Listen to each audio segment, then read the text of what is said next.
여러분, 믿음이란 것이 무엇일까요? 하나님의 자녀는 주의 말씀대로 생각하고 느끼는 그것을 우리의 심중에 심음으로써 이 땅에 하나님의 영광을 드러내는 삶을 살아야 되는 것입니다. 우리의 부족과 결핍을 채우기 위해서 신앙생활을 하는 것이 아니라 우리가 다시금 하나님의 영 안에서 하나님의 자녀가 되어서 하나님의 현현 이 땅에 하나님을 나타내는 존재로 살기 위해서 우리가 신앙생활을 하는 것입니다. 그럴 때 왜 하나님께서 우리에게 풍성히 채워주지 않겠습니까? 우리가 하나님의 영 안에 있을 때 우리는 다시금 하나님의 신성과 성품을 회복한 존재입니다. 예, 내 것은 다 너의 것이로되 라고 말씀하셨습니다. 하나님이 우리 안에 계시는데 부족한 것이 무엇입니까? 하나님의 모든 것들을 이 땅에 나타내면서 살아가는 것이 우리의 존재입니다. 그런데 안타깝게도 내가 누구인지도 모르고 그의 나라를 침노하지 않기 때문에 늘 결핍과 부족 가운데 우리는 시달리며 우리의 헌신, 거룩한 삶, 죄짓지 않음으로 주께로부터 뭔가를 얻어내려고 사는 삶을 살고 있다는 것입니다. 우리가 물과 성령으로 거듭났다면 하나님과 하나 되고 하나님의 생명을 나타내는 존재가 되어야 되는데 우리는 거짓 자로 마귀의 괴락에 속아서 하나님과 하나 되기를 싫어하고 늘 하나님과 분리되어서 내가 하나님을 위해 살겠다고 말하는 것입니다. 그것은 보기에는 그럴싸하지만 가장 비복음적인 사고방식입니다. 내가 죽고 그리스도가 나타나는 삶, 이것이 믿음인 것입니다. 동상 각종 나무의 열매를 임의로 먹고 즐기는 삶, 말씀이 말씀 그대로 이루어지는 삶, 말씀 안에 주께서 채찍에 맞음으로 우리가 나음을 입었도다. 이 말씀을 먹고 심중에 심으면 보이지 않는 세계에 이 말씀을 풀어놓으면 이 땅에 보이는 실체로서 나의 영과 혼과 몸이 건강해지는 것입니다. 너희는 먼저 그의 나라와 의를 구하라. 그리하면 이 모든 것을 너희에게 더하시리라. 이 말씀을 맛있게 먹고 나의 심중에 심으면 이 보이는 실체에 10배, 30배, 100배의 풍성한 결실을 맺게 되는 것입니다. 믿음은 바라는 것들의 실상이요 보이지 않는 것들의 증거니 그 믿음을 가질 때 보이는 것들의 실체로 나타나는 것입니다. 그런데 선악을 알게 하는 나무의 열매는 먹지 말라. 너희가 먹는 날에는 반드시 죽으리라.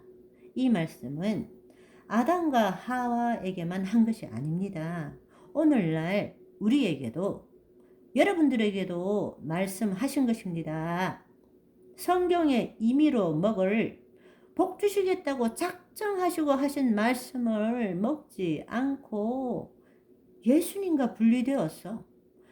예수님 밖에서 말씀을 보면서 그 말씀을 가지고 선과 악을 판단하여 자기 생각이 옳다고 생각되는 그 선을 붙잡고 그것을 행하겠다고 내가 거룩하게 나는 죄 안 짓고 나가 말씀을 지키겠다. 내가 예수님을 닮겠다. 내가 나를 십자가에 못 박아 날마다 죽이겠다. 바늘로 허벅지에 푹푹 찌르며 고행의 삶, 108번뇌의 삶을 살며 면벽 수행하는 사람들이 얼마나 많습니까? 말씀을 분별함으로 좋은 것만 찾아 먹고 말씀이 이루어지고 하나님의 사랑이 나타나고 하나님의 능력이 나타나고 하나님의 지혜가 나타나고 하나님의 부여가 나타나는 삶을 살아야 되는데 말씀을 자기 생각으로 판단하고 쪼개고 날마다 선악과를 먹으며 이거는 선한 것이다.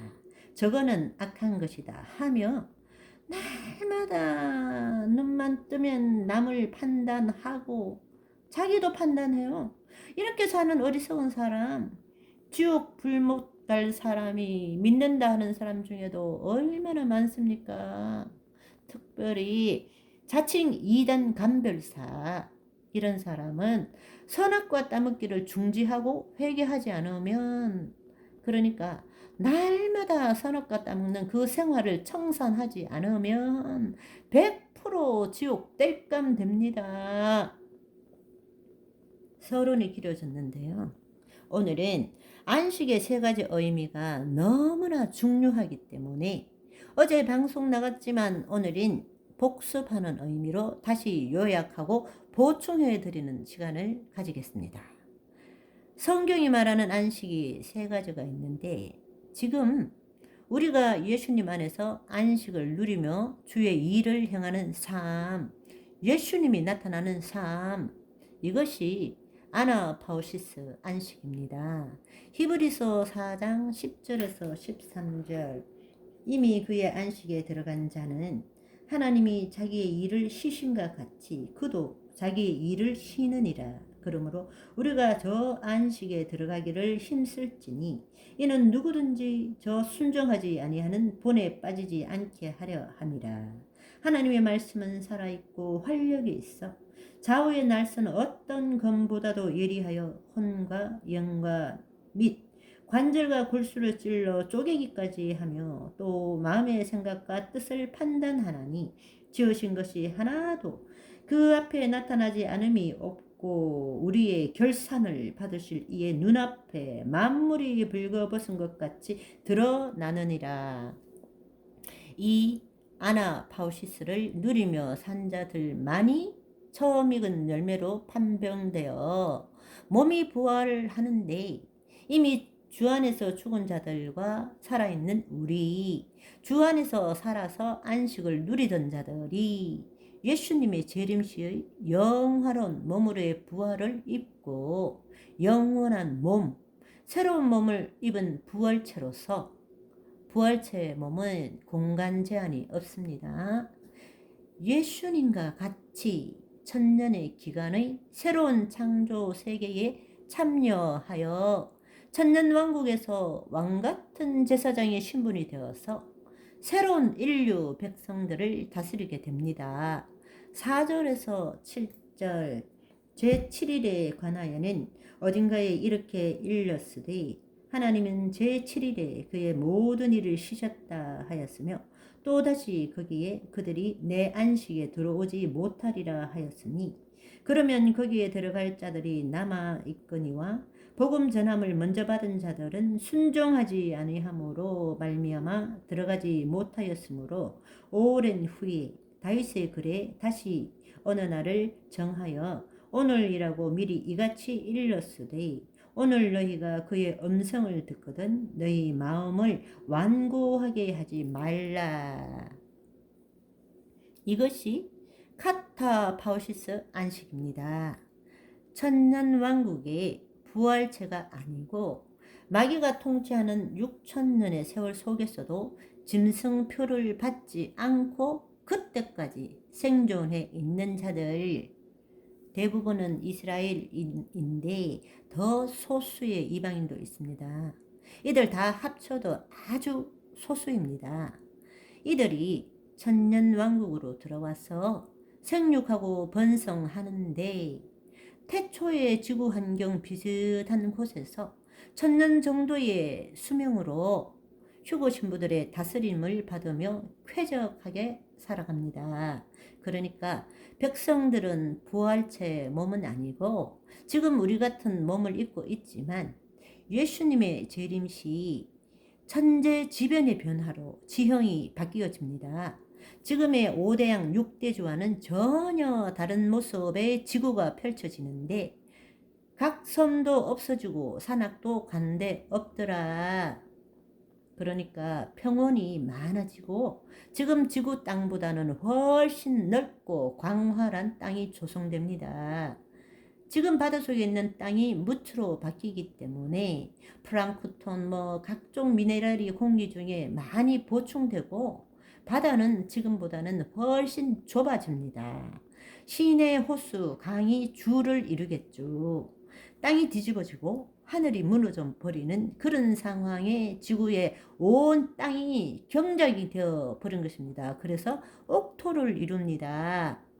이상 천년왕국에 대해서는 다음에 기회가 되면 다시 말씀드리도록 하고요. 이렇게 천년이 차면 무저갱에 가둔 마귀들이 일시적으로 풀려나서 천년 동안의 신인류, 바다 모래수보다 더 많은 인간들을 천국 백성과 지옥 백성으로 나누어 줍니다. 그 천년 왕국 때의 천국 백성들과 예수님의 신부들은 드디어 영원한 안식 사파티스모스를 누리게 됩니다. 3절 이미 믿은 우리들은 저 안식에 들어가는 도다. 그가 말씀하신 바와 같으니 내가 노하여 맹세하바 같이 그들이 내 안식에 들어오지 못하리라 하셨다 하였으나 세상을 창조할 때부터 그 일이 이루어졌느니라. 그 일이 이루어졌느니라. 완료형이죠. 그러니까 지금 심중에 천국을 심어 천국을 누리는 자가 천년 왕국에도 들어가고 그 다음 천국도 가게 되는 것입니다. 저와 여러분은 지금 이 순간 여기가 온전한 자 아나파우시스의 삶, 예수님의 안아주심 가운데 있는 삶을 살아 이 세 가지의 안식을 모두 누리고 즐기는 자들이 다 되시기를 소망합니다.